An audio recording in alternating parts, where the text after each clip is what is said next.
Okay, I apologize. Sign on the door is not keeping people from knocking and coming in with questions. Okay, let's finish this off before anyone else comes. Okay, so here is what our graph looks like. Our x and y intercept is the same, it's 0, 0. Our domain, cubic functions are always all real numbers, and my range is always all real numbers for a cubic function, so that's nice and straightforward. Okay, let's create our functions that are described here. So we're starting with a square root function. We go 3 units to the left, up 2, and reflect over the x-axis. Okay, so to the left, that's going to be the letter C. If we move up, that's the letter D. Reflect over the x-axis, so that's this axis, and I'm going to reflect it. That's a vertical, so that's letter A. So my new function, I'm going to call it g of x, just for something different.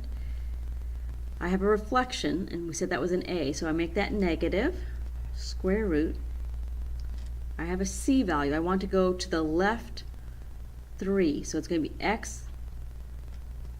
And remember, this is the opposite, minus a negative 3, so that looks like a plus 3, plus 2. So that's a reflection over the x-axis, or a vertical reflection. 3 to the left, up 2. Okay, for B, we want to move down 2, so that's D. Vertically stretched, that's an A. We're doing our cube root, so let's call this one h of x.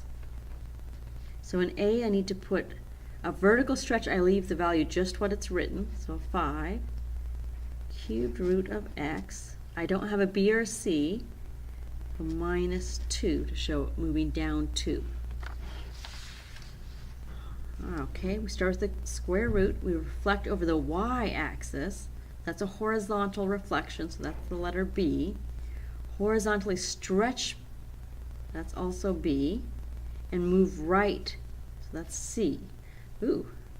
Okay, let's call this one, how about D of x? Just for a different letter. I don't have an A, so start with, so B, I've got a horizontally stretched by 3. So remember, this is the one that's the opposite, so 1 over that, so that's 1/3 x. But I also have that reflection, so that needs to be negative. So negative 1/3. Negative is the reflection, the 1/3 is the horizontal stretch.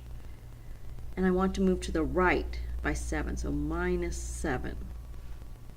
So d of x is equal to the square root of negative 1/3 times x minus 7. And our last one, we've got a cube root. We want vertically stretch, that's A. 2 units up, that's D. Move left, C, and reflect over the x-axis. So the x-axis is here.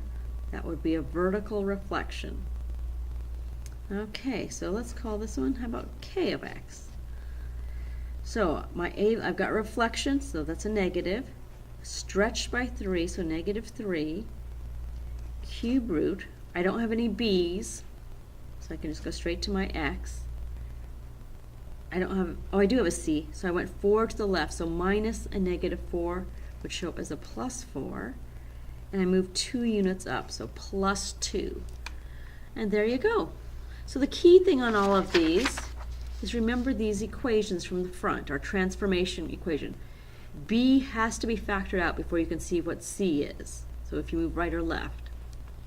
But there they are, and good luck on your homework.